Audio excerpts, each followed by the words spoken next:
Hey guys, what is going on? If you don't know me by now, I am That Orange JT, and today I'm actually bringing you guys something very special. Today I'm at Venice Beach. As you can see, I'm on the pier. Today's video isn't about that. I'm actually talking about the 2020 Toyota Supra that I actually spotted coming here, which is super crazy. I just saw it randomly driving on the street, so I was a little lost for words when I saw that. However, it is going to be pretty cool content, and I hope you guys like it, and let me know what you guys think in the comment section down below. It should be pretty good, so just let me know what you guys think, and I'll talk to you guys after the video. Guys, I'm in total shock right now. The 2020 Toyota Supra is right in front of me.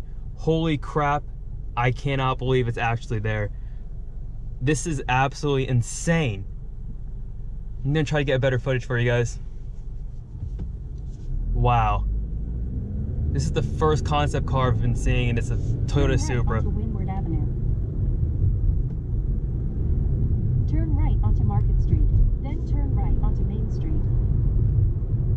This is insane. Turn right onto Westminster Avenue, then turn right onto Innis Place. Let's get a side view of this thing.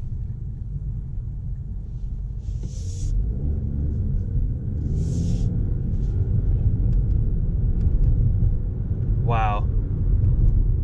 In 800 feet, turn right onto Brooks Avenue. Let me know what you guys think below about this car, but I'm in total shock right now. Turn right onto...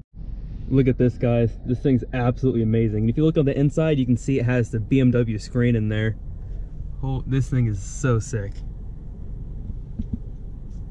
See if I can get a drive away.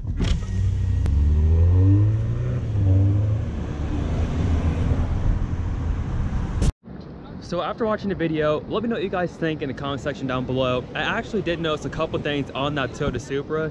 A couple things I noticed was, one, it sounded a lot like a BMW. Two, it had the BMW sort of features on the car, which was sort of crazy. I noticed it had the BMW infotainment system, as well as a couple other things. So I think that was super cool to even see, yet alone recognize on the car, but it sounded very similar to a BMW. So I think the rumors about it having the BMW powertrain and sharing a lot of things with BMW is 100% true. Nonetheless, I hope you guys enjoyed the video. If you guys did, please make sure you go ahead and hit that like button as well as the subscribe button down below, as well as check out my 22 Mustang GT videos, as well as my trip videos from LA. It is some super good content, and I hope you guys really like seeing it. And with that being said, I'll talk to you guys next video.